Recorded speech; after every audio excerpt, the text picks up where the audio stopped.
everyone, welcome back to the Astro Detective channel. I'm Alex and I'm here today to talk to you about the upcoming lunar eclipse on the 28th of August. We are just coming out of the solar eclipse that I have analyzed for each and every horoscope sign in my previous videos. And those lunations, lunar cycles, right, are connected. They don't just randomly happen. They are connected. So first we have the dark moon, the lights are off and then on, and then we have the culmination represented by the full moon.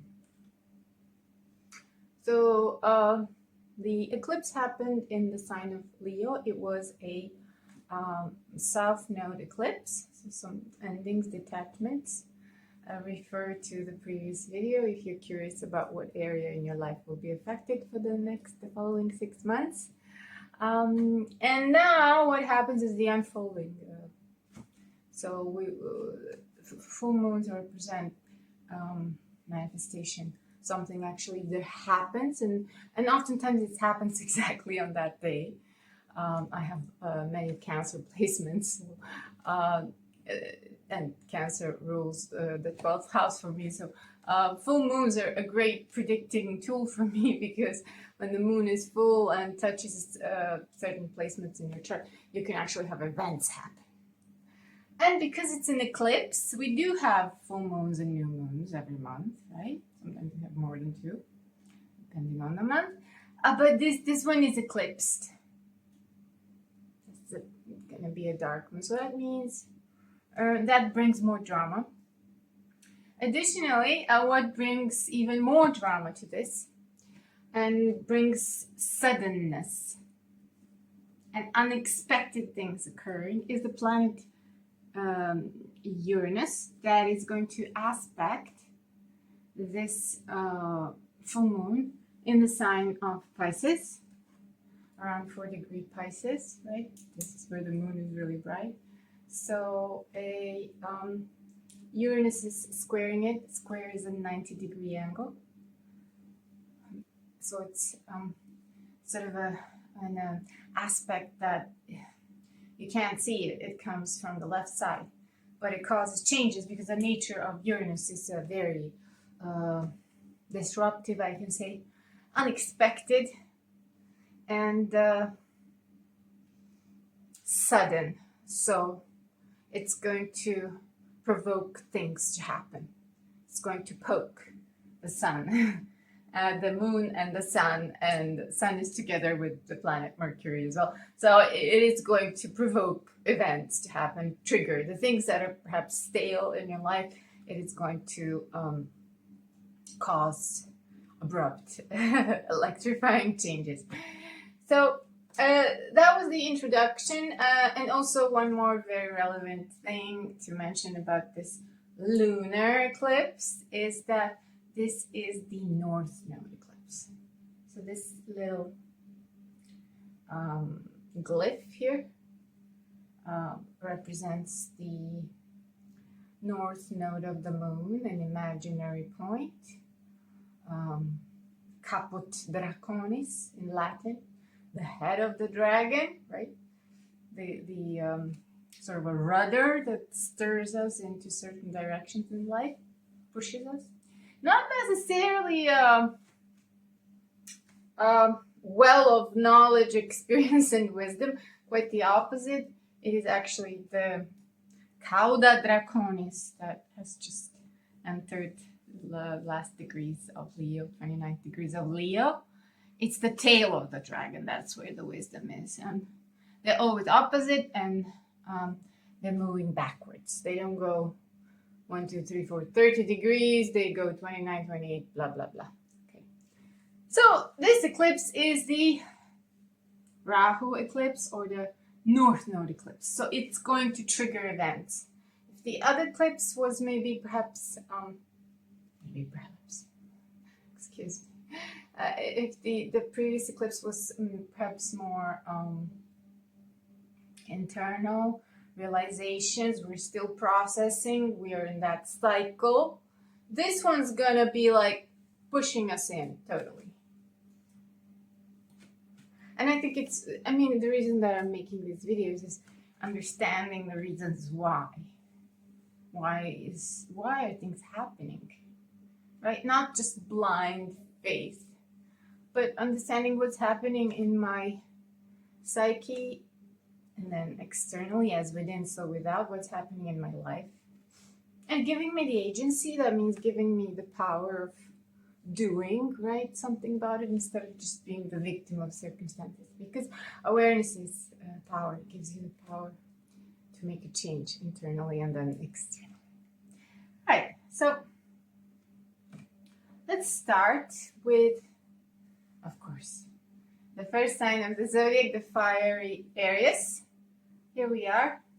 This lunar eclipse happens in your 12th house. Sun is right here in the 6th house with Mercury, the house of daily grind and jobs and health and routines, shining on this moon, but the shadow is covering the moon. So there's going to be an awareness in the area of life that has to do with your subconscious. And then someone may say, what does this mean, subconscious? And can you just be more specific? Well, everything that is kind of hidden is in the 12th house, or dreams. Also, some self-sabotaging patterns are in the 12th house. Pisces is the end of the physicality and transition into the new stage. That also represents, in astrology, confined spaces, temples, solitary spaces, mountains, meditative places, also jails, hospitals, etc. So that world, the world of dreams, REM stages, everything is there, and also self-sabotaging patterns. So that means that Aries, you may become very aware of the ways that your unconscious works. Maybe it was programmed since, or conditioned in childhood to go against you. Perhaps there are areas where you go against yourself, but now you will become aware of it. And the answer lies in isolation. And isolation sounds like a scary word, but this is the cradle of awareness, isolation. Not loneliness, solitude. So if you remain in solitude with yourself, and I know this is very difficult for the fiery Aries risings, ascendants, or moons, because they're action. They're all about action and you know, head through the wall. But yeah, this eclipse will, especially if it touches your ascendant. By the way, these horoscopes are made for ascendants or rising signs and moon signs, not sun signs. So what a tip that I can give you, Aries, is try to, whatever it is that you do, you may not be a fan of meditative practices or any sort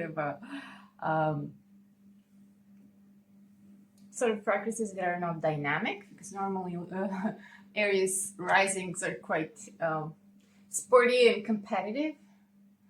Find a way to stay with yourself and let your unconscious show you your patterns. Whatever this moon shines, it will show it to you. This house also rules inherited patterns and a lot of things that are hidden that our conscious doesn't allow us to see. But in this case, you will be able to see it and then process it, become aware of it, and then take appropriate actions for the future, right? So that this doesn't happen, so that you can correct it.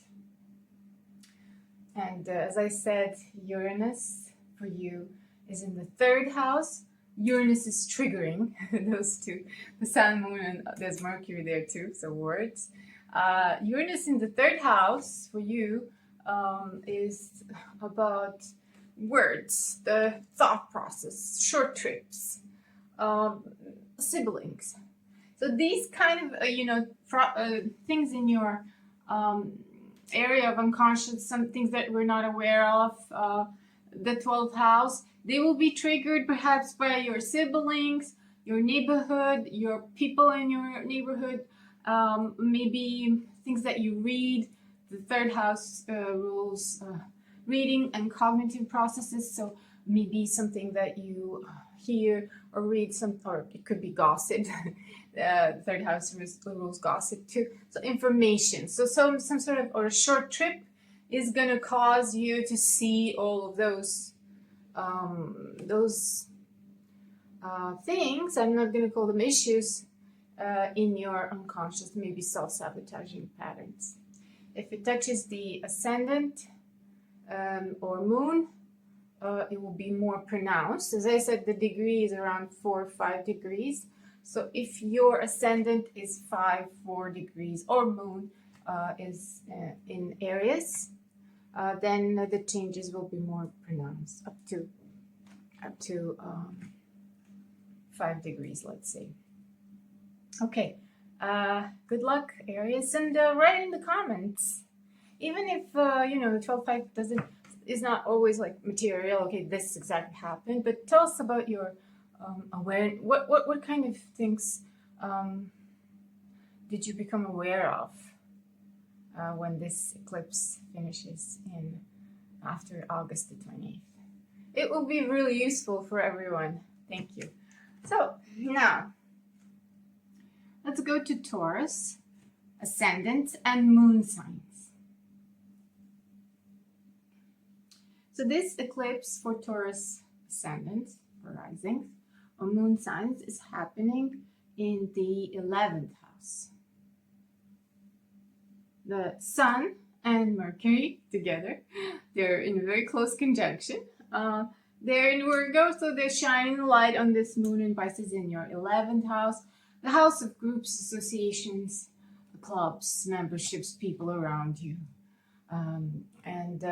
Also, 11th house is the house of long-term goals, wishes. So there's going to be a combination in Pisces, moon in Pisces, 11th house ruled by Pisces for the sign of Taurus. So it has to be a cause, like a higher purpose when it comes to your associations. So the light will shine on the groups of people you're surrounded with. And Uranus, the change breaker that is squaring this eclipse, will make it so that because it's hosting currently, your second house is hosting Uranus, the house of value, worth, money, all of those things. What is going to cause you to perhaps see the real truth about who you're associated with? Or are your goals just lofty goals based on old fame or old acquaintances? That will be triggered by what? By the second house. And the second house is where Uranus is. So Uranus is like booking you. Oh, well, are you paid enough for what you're doing? Are you recognized? Are your efforts recognized by your superiors or people you're working with, associations, the company, or the companies you keep? Or is it a time to make changes? So that there might be rapid realizations caused by your feelings of not being valued enough. Or your values might change completely, or your material conditions, financial conditions may, if you're blissfully unaware, may Uranus will make sure that this comes to your realization you may suddenly, God forbid, run out of money, or realize that you're leaking money and you never even knew about it. And then that's gonna, this eclipse, lunar eclipse, will illuminate that so that the changes can be made. Thank you, Taurus's moon and Taurus's rising. Let us know in the comments what happened after this eclipse. We can all learn from our experiences. Thank you.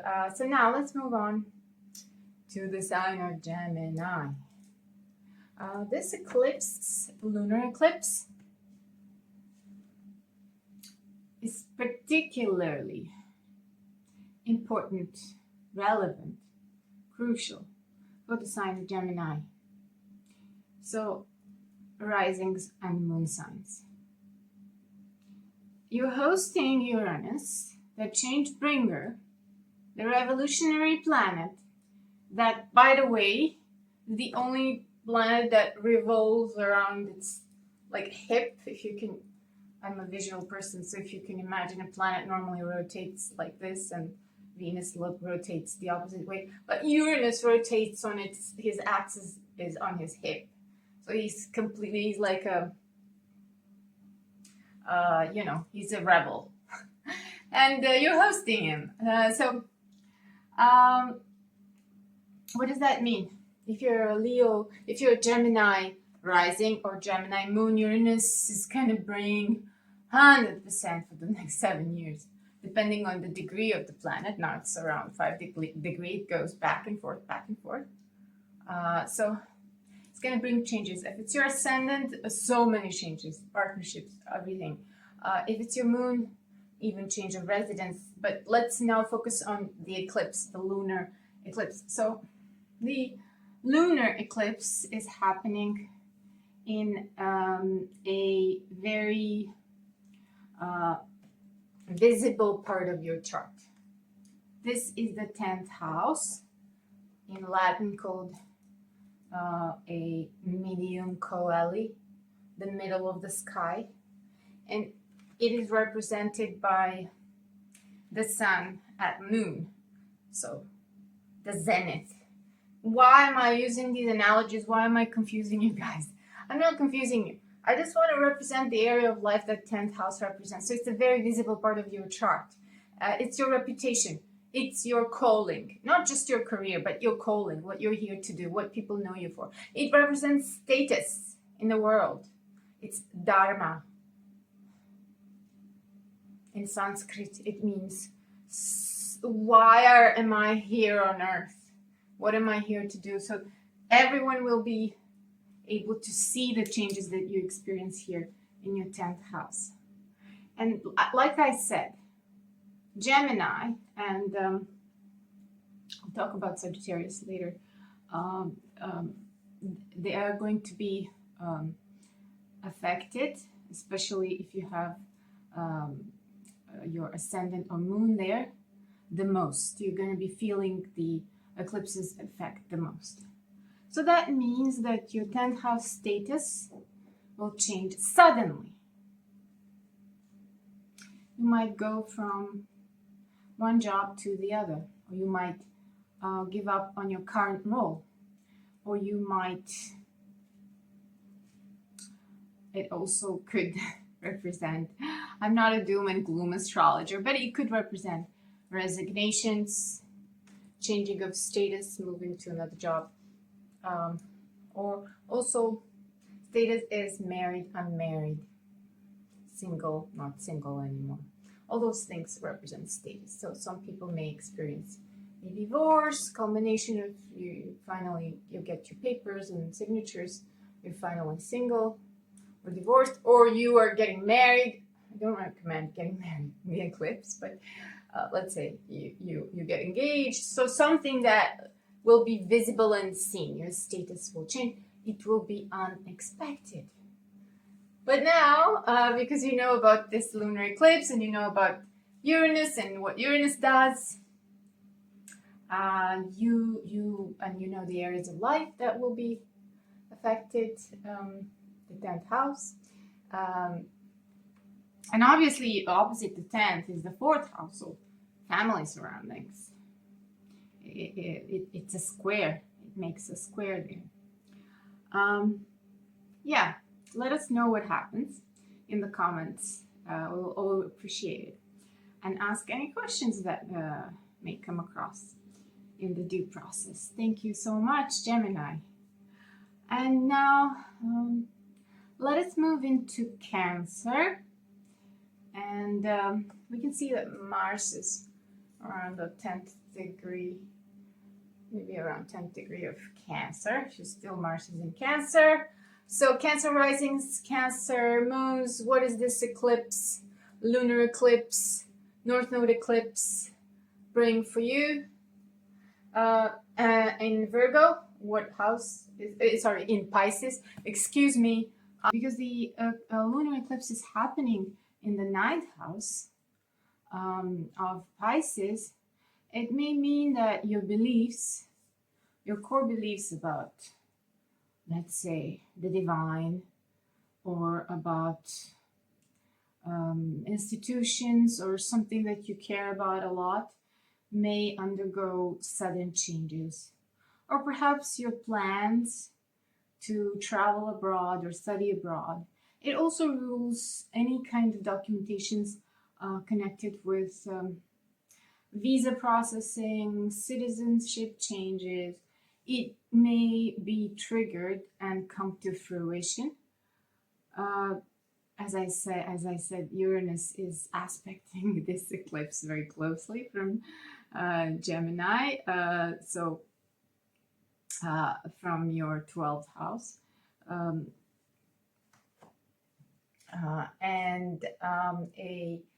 These changes will bring all of these issues connected to the 9th house.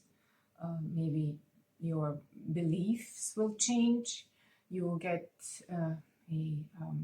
approval or invitation to move abroad or travel abroad, but there's going to be some kind of a shift, like 180-degree shift. And because Uranus is in Cancer's rising sign of unconscious processes, you may not be aware, right, what's happening, or how did this happen to you, because Uranus is working from the shadow. It's in your 12th house. You may become aware of those inklings of future changes in your dreams, or perhaps are not aware of them at all, but they will trigger this shift of beliefs, or combinations of your, let's say, move abroad, or changing your mind about moving abroad, or about furthering your education, higher education, so post-grad studies and higher, so that you make a change there. It will manifest there if you have been waiting for it for a long time. Thank you so much, Cancer. Cancer rising and Cancer moons.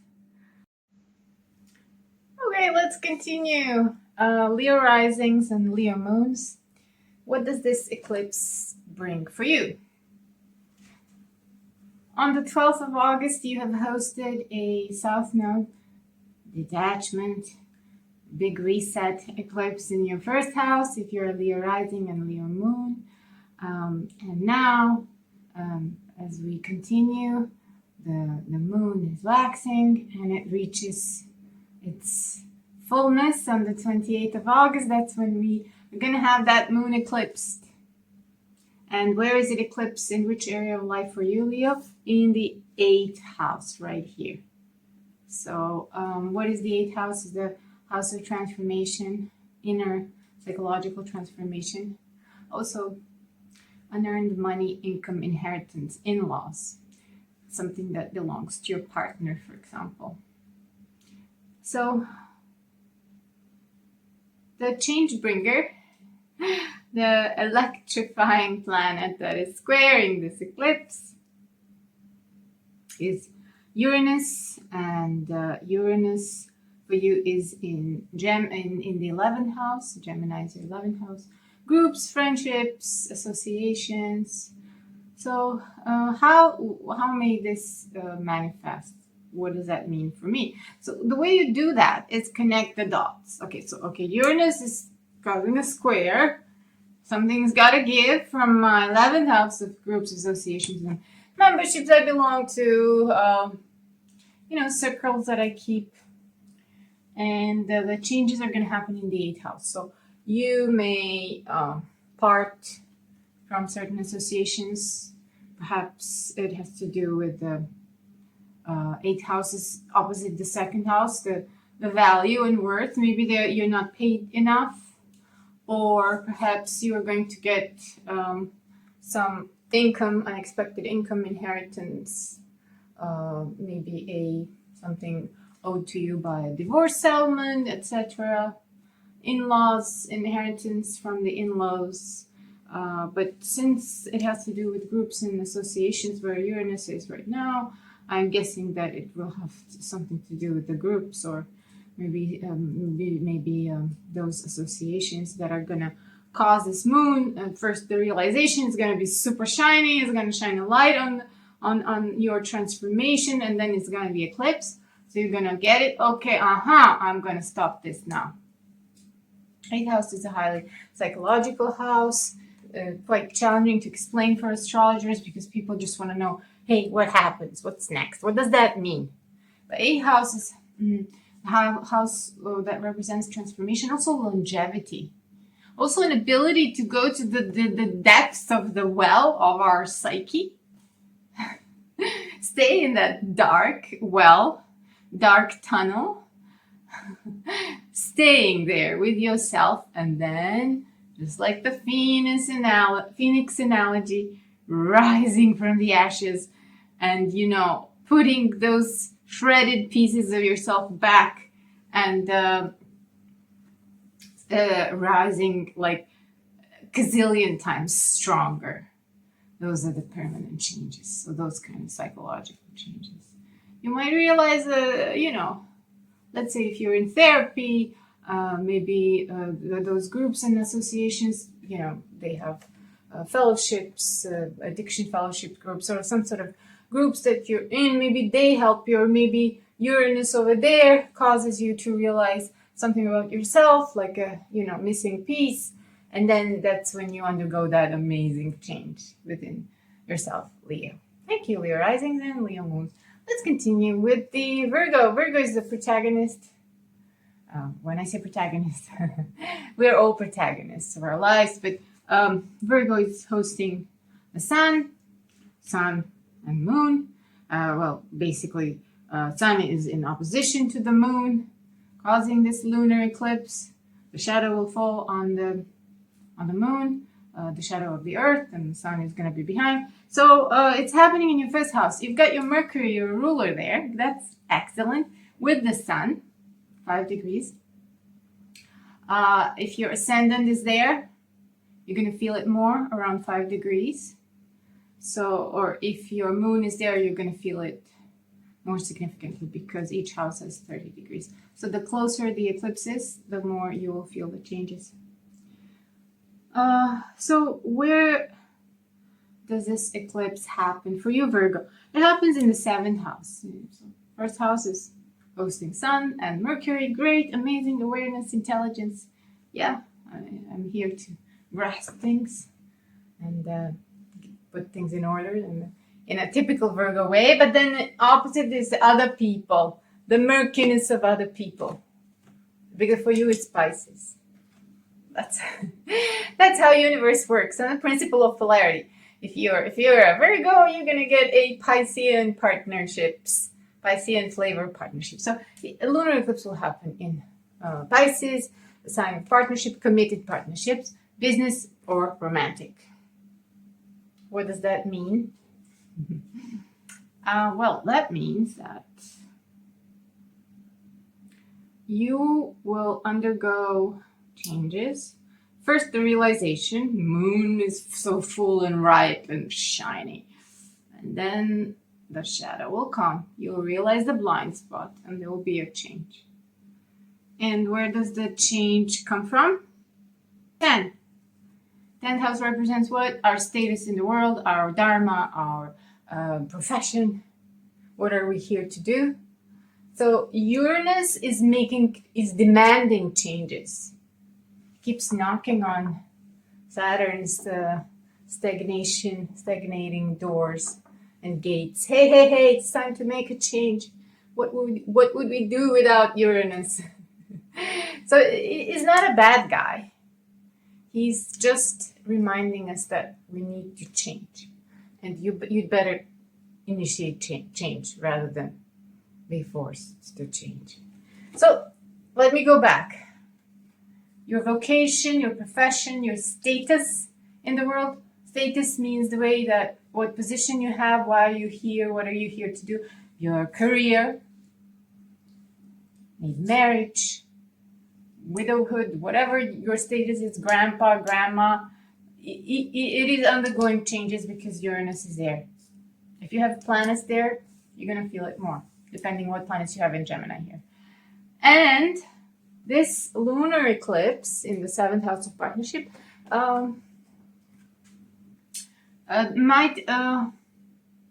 might bring to the table a new partner, or the ending of the previous partnerships and the beginning of the new one. Because it's the 10th house is involved, it could do with business partnerships or career moves. It could be intertwined or entangled. That would mean a very complicated situation, like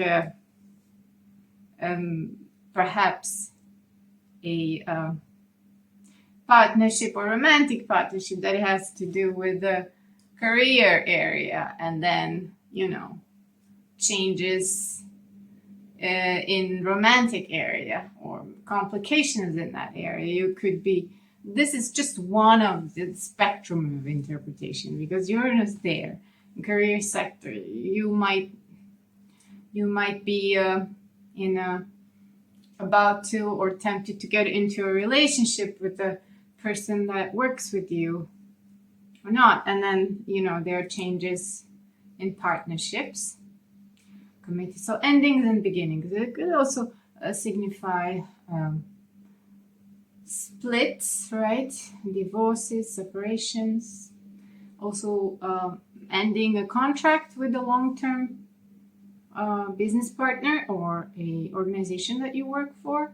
Because Uranus in Gemini wants you to do something else. I mean, you want yourself to do something else, but maybe you're not ready, or you keep postponing it, or you're just like, like you are, if you're a Virgo rising, you're like, I'm waiting. Actually, I want to do it, but I'm waiting for the perfect time. And I don't feel ready. And this canvas is not really, the colors are not great. And I actually missed the spot here. So let me make it perfect so that I don't see any flaws. And then I'll make a change then. I'll do it then. And then never comes. But this guy here, Uranus, is not gonna let you do that, right? Just do it now, Virgo. Do it now. It doesn't matter if it's imperfect. This is what I'm doing right now. This video could be full of, lapses or lapsi. And, I'm still doing it. It's definitely not perfect, but I'm doing it. So do that. If this is what's stopping you, that's what Uranus demands. Thank you so much, Virgo, and amazing eclipse in the 7th house for you. Let us know what happens if your ascendant or moon is close to the 5 degrees of Virgo. Thank you. Now let's move on to a Libra. Libra, the balance-seeking Libra. The harmony-seeking Libra. An eternal search for equilibrium. So Venus is still here around 20 degrees. That's good. That's great. It rules Libra. It rules your sign. You're still feeling good. You're harmonious. You're enjoying a harmonious atmosphere in your first house. Libra risings and Libra moons. You feel good. I just want to make a little remark here, kind of a pre-forecasting notion. In October, we are going to have a Venus retrogression. It's going to start from Scorpio, but it's going to come back to Virgo, 25 degrees of Virgo. So Libra and everyone else, if you have continued to watch this video for yourself or for someone who is Libra and close to you, pay attention what's happening now, who you're attracted to, what's happening with your wealth, all the significations of Venus, harmony, giving and receiving, you know, the number 8, the infinity sign. Try and pay attention what you're getting, how much you're giving, how much you're getting. Also Libra, pay attention, females that come into your chart, mothers, sisters, feminine energy, also everything that belongs to your possessions, because Venus also rules Taurus. Pay attention what's happening with that. And then see what will Venus start to teach you when she goes retrograde on the 3rd of October. They're going to be priceless lessons for everyone, but especially for you, Virgo. But let me not get sidetracked. Let me go to the eclipse. So Libra, this eclipse is happening in Pisces. And let's count. Where is that for you? 1, 2, 3, 4, 5, 6. So in the sixth house represents our daily routines, our job, like tasks that we do. All of those chores that we have to do. It also represents pets. So because we have to take care of them, right? Things we have to do daily. Our health as well, and eating habits. All of that. So depending on what was triggered in that Leo solar eclipse, now you're going to get the full illumination when it comes to, for example, your health. You're going to get a signal. So I'm not a doom and gloom astrologer. And astrology is evolutionary, right? So why are we doing it? Just become aware of it. If something is, disbalanced, I'm using the Libra language. If something is not in harmony when it comes to your health, you're gonna know that. You're gonna get to know that. And Uranus will trigger it. Maybe you've been neglecting your health, or maybe you're completely unaware. Maybe you're just spread out and managing other people's balances and disbalances and maintaining harmony. But then your body lets you know, hey, you need to change your eating habits. You need to change your routines. Something to do with the, pets, people you take care of, daily chores. There's a thing there. And the trigger. So the trigger for that is Uranus. And for you, Uranus in the 9th house. So Uranus in the 9th house in Gemini will have to do with your beliefs, your religious beliefs, or your overall beliefs, philosophical beliefs. You could be agnostic. That's also a belief. It's a disbelief in a disbelief, whatever. So Uranus is there shaking things up. And maybe you had a belief, or maybe you inherited the belief that things should be done this way from the previous generations in your family, for example.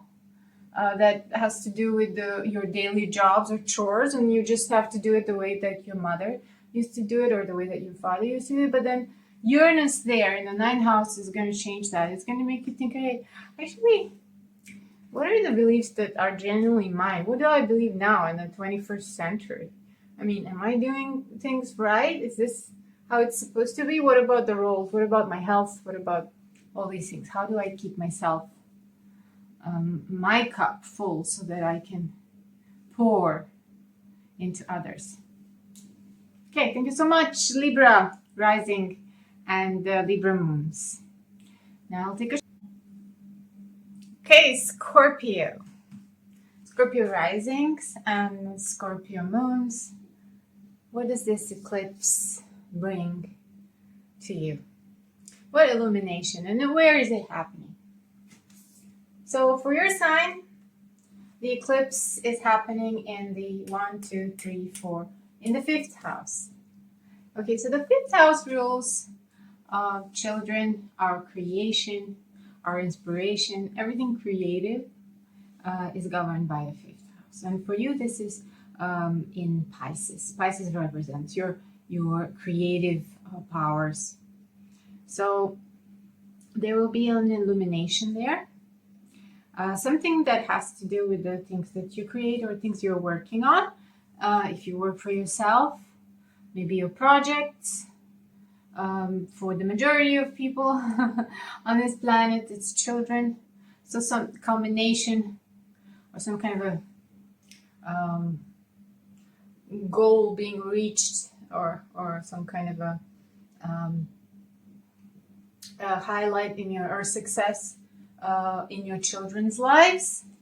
Okay, and the Sun and Mercury are in the opposite house, in the 11th house. So something, Sun is right there with Mercury in your groups and associations, and this is where the illumination will happen when it comes to, you might get a brand new idea if it doesn't have to do with children, and it could be both. One does not exclude other. And when I'm giving you the significations of houses, I cannot. There's no way I could encompass all the possible interpretations. But we have those general interpretations of areas of our lives. So this is what the general interpretation of the 5th house are. Creative projects, children, creativity, and that flash of idea. Oh, I have a new idea. Let me just put it out there and impress the world. Okay, so the 5th, or it could represent also a new romance. That's what 5th house governs too. Romantic relationship. Yeah, all of a sudden. Why? Because Uranus is involved. And where is Uranus for you? All right, let's see. So this is Uranus is in the 8th house for Scorpios. That means it's working a little bit undercover, working on transformations of your inherited patterns or childhood patterns, or some sort of transformation that have to do with hidden things that you don't reveal to anyone. You know, you're a Scorpio, so then there are many, but you're kind of mulling over those, or inheritances, or in-laws, or all those things. So this is going to trigger maybe going through, because Uranus is going to poke you to go through those, let's say, childhood experiences that you didn't want to see, or you just kept suppressing. Scorpio is known for suppression. Let me just not feel it. I'm going to push it down the bottle and put a lid on it. But Uranus there is going to act like a grenade. Yeah. Yeah, in the 8th house, like a steel box grenade in this. Yeah, so you won't be able to continue suppressing. It will come to the surface, and then when it does, you know what happens then? There's an extreme creativity happens then. Then you get this idea to write a book, to transform the lives of children, or do something for children, or educate someone. It's also a house of education and ideas and everything that has to do with knowledge. So after Uranus pokes you to open the grenade box of your psyche, there's so much wealth there, and then you're gonna turn it into ideas and creative ideas, or perhaps meet a partner that is going to be on exact same wavelength when it comes to that. Be amazing. Thank you, Scorpio risings and Scorpio moons. Now we move on to Sagittarius ascendants, risings, or Sagittarius moons. Okay, so this is the same. We'll go. I paid extra attention to Gemini. I have to pay extra attention to. I love our lovely Sagittarius sign. Why? Because this, in fact, is a square. It's a grand square. This is the grand square. 90 degrees.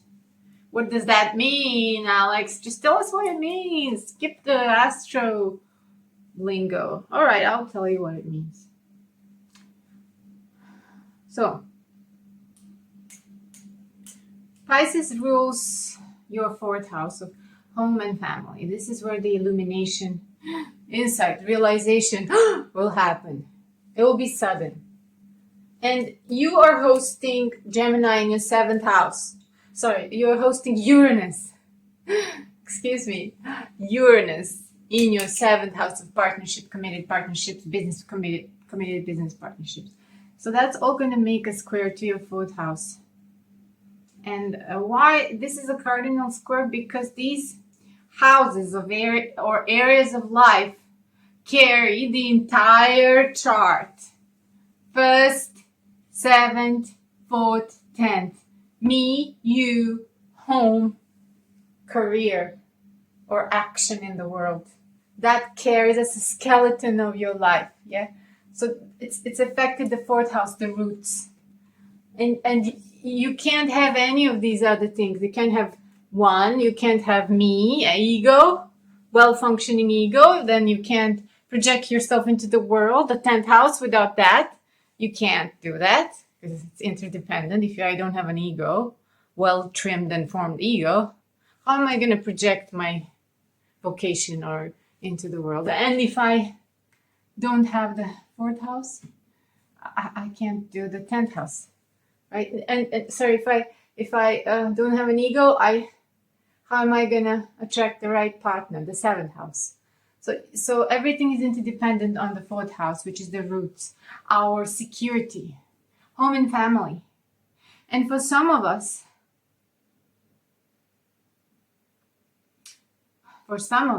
that means self-parenting. Some of us have a very particular 4th house. So it represents family environment, early childhood, the roots, also the inherited family patterns, generational patterns, family dynamics. For some of us that have, personally, I have a Uranus natally in the 4th house. So there's nothing orthodox or standard about my 4th house. And the changes that happened there could be that you might rid yourself of inherited family patterns that are negative, or you might realize the need to reparent yourself. And that could happen. I mean, that happens. What does that even mean? What's this psychobabble? Well, for those of us that didn't have parental figures, we had to reparent ourselves. So that was one way. Then you have to have an approach towards yourself. And some of us do it through our kids, but we have to first do it internally. So that could mean for Sagittarius, because it's a square, very important realizations you will have when that moon is eclipsed in your 4th house. You might reject those family patterns. They might have stifled you for your entire life. You don't want them. You don't want those family roles. You've been carrying that burden on your back for too long. Now it's time to let it go. And what's going to trigger that? The 7th house, so your partner. Or maybe the dynamics with your business partner or your romantic partner. You might realize, oh my God, I've been married to the same person, a man or a woman that my father or my mother is. Something that I've been trying to run away all my life. Now we have the same dynamics that I hated. So then what happens when the moon is illuminated in the 4th? You get that bulb switch. Okay, now I get it. And I finally understand it. And I'll make a change. I'll make a change in, let's say, partnership sector, or your partner might help you to make that change. I'm moving away. You could physically move away from that family house, or you could sell it. It was too much negative energy, negative memories, or you might just drop the inheritance and leave and just let it go. But that's going to be a huge change, especially for those Sagittarius risings that have their ascendant or moon or other planets close to the 4 or 5 degrees of Pisces. Pisces, obviously Virgo, Gemini, and Sagittarius. That's the cardinal, the big square that is affected. Those signs. If you have any other planets there, monitor them. You can take 3 degrees before and after. Though that's when you feel the effects the most. So good luck, Sagittarius risings and moons. Please leave us comments in September and tell us what's happened. That's how we learn, and we get the knowledge from practical experience. Thank you so much. We'll continue. So let's continue our lunar eclipse analysis and go to the sign of Capricorn. All right, Capricorn risings and Capricorn moons. What does this lunar eclipse bring for you? And where is it for you? So for you, it is in the 3rd house, relatively benevolent, if I may say so. The 3rd house, or rules the area of our life that has to do with thoughts, ideas, short trips, neighborhood, one-to-one mercurial communication, surroundings, news, all that. So that's where things will be illuminated. Perhaps new ideas, new destinations, new short trips. And the sun is exactly opposite. Obviously, it's an eclipse. It's in your 9th house, something to do with faraway country or something to do with education. So you're going to be inspired. You're going to, get some ideas or maybe some thoughts, or maybe also rules gossip, all sorts of things. Siblings as well. Perhaps some illumination or realization about your siblings, or the way that you communicate with your siblings, or what kind of relationships do you have now? Are your ideas of them outdated? Have they changed and you haven't picked up? Or have you changed and they haven't picked up on that? Are you on the same wavelength? But let's see what Uranus is doing for you, and because that Uranus is triggering that illumination in the 3rd house. So Uranus in Gemini for you is a 6th house for you. 6th house of routines, daily habits, pets, daily chores, health. So those illuminations, those ideas in the 3rd house will be triggered by maybe your routines being changed, because Uranus insisting on change. And in the 6th house, Uranus in the 6th house is going to trigger your habits, your health habits, your eating habits, your also rules pets, because we have a responsibility of taking care of them. So they belong to these daily routines and chores, maybe tedious things, habits that we have to do on repetitive basis daily. So that's where Uranus is. It's changing that for you. And that's going to affect your siblings, your ideas. So you may get some new ideas about how to manage something when it comes to your health habits, or your health habits or your daily routines might give some ideas to your siblings or your immediate environment. You might make it more practical as well. Or the way that you used to do things in your immediate neighborhood or environment might be eclipsed, and now you got new ideas. So that was the interpretations for Capricorns, risings, and the moons. Now we will continue to Aquarius. Aquarius, you're hosting Pluto, and now the newly entered north node of the moon in your first house for Aquarius risings and Aquarius moons. Many changes. Very exciting period for you. And this eclipse is happening for you in your, in your second house.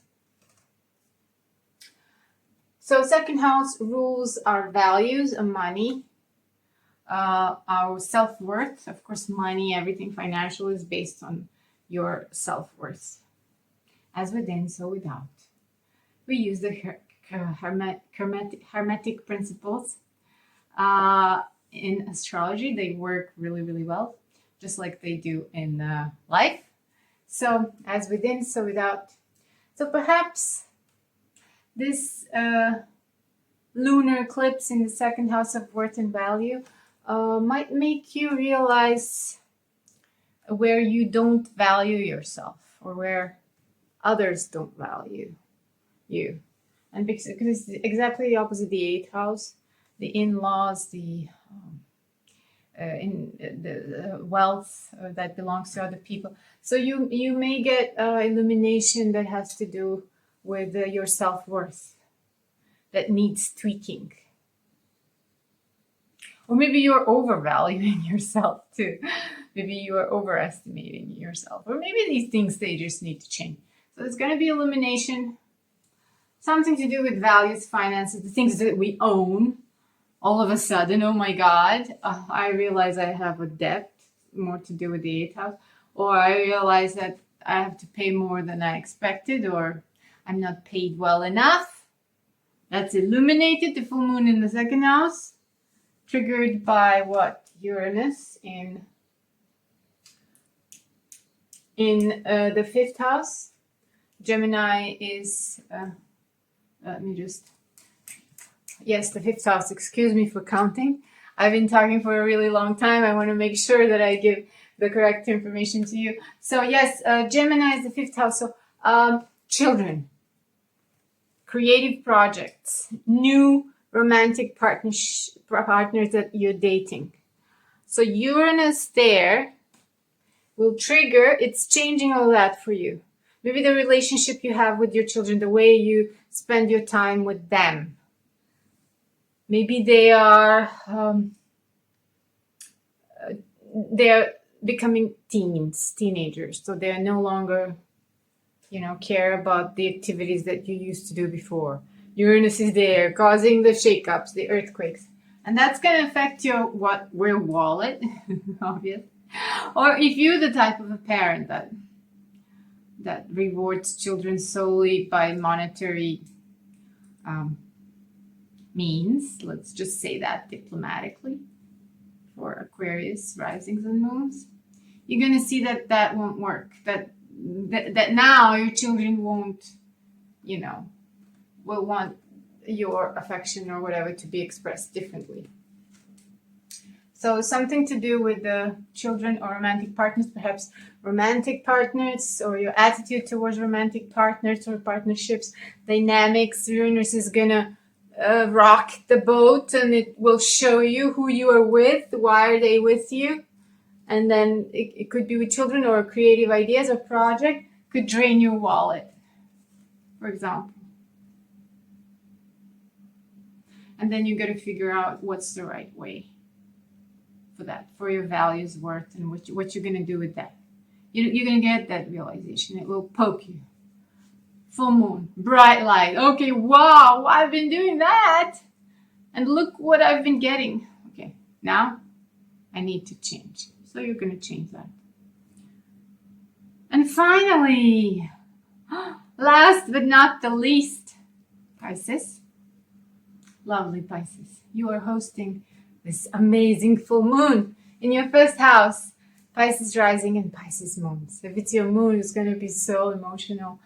If you have your moon close to 5 degrees, 4 degrees, 5 degrees. Also ascendants, of course.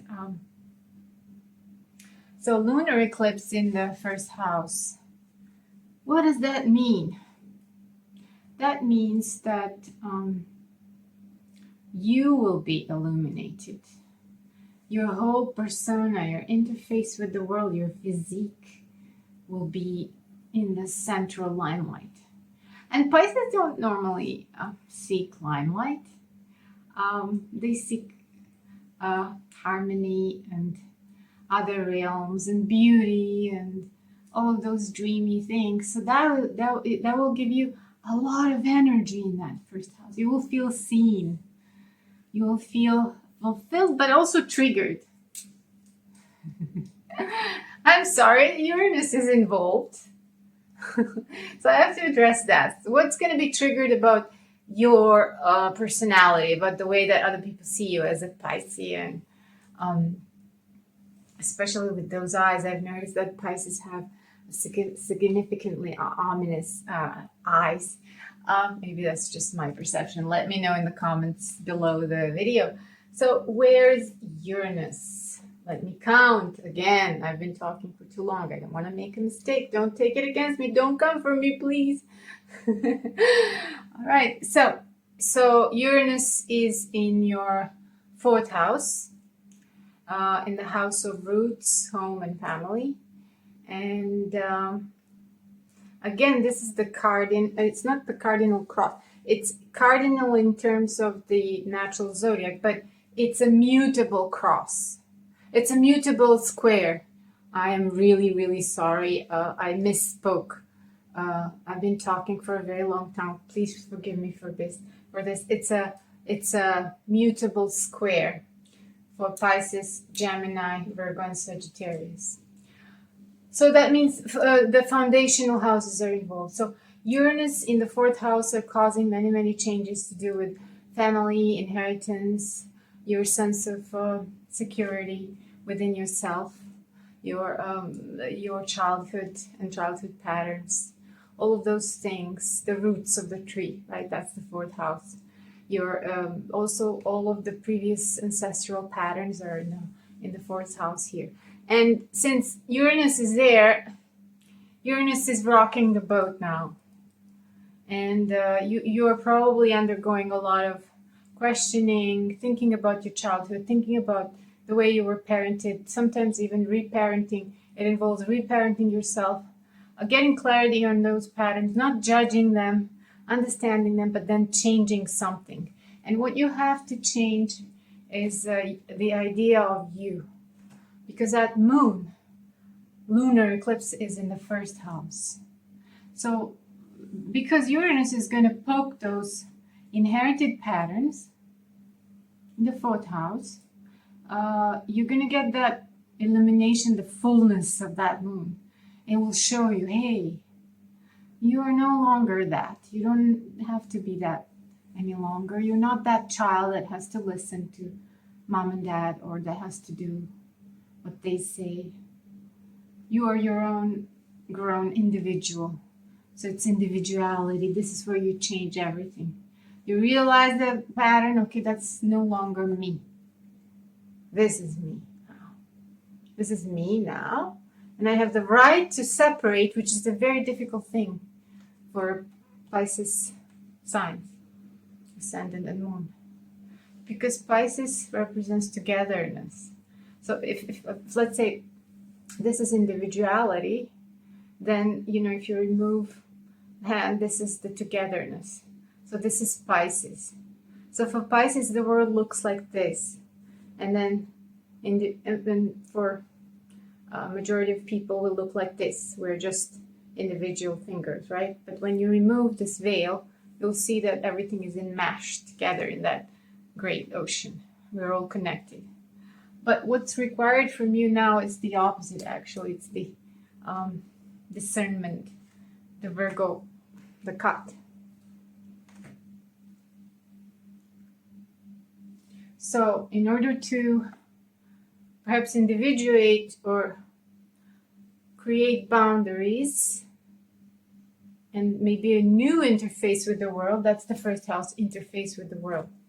You're going to have to deal with the Uranian, the issues in the 4th house, the inherited patterns that you just accepted, so that you can be 100% you, truly you. Pisces risings and Pisces moons. Yeah, so if it's your moon, if your moon is eclipsed around 4 degrees, it could also represent a move of the house, or new house, or anything like that. Let us know in the comments below so that we learn from each other, and we learn from our experiences, because like I said, this lunar eclipse in Pisces, there's separation only in this 3D realms, but in higher levels we're all connected. Thank you so much for watching, and I'll see you in September. Thanks.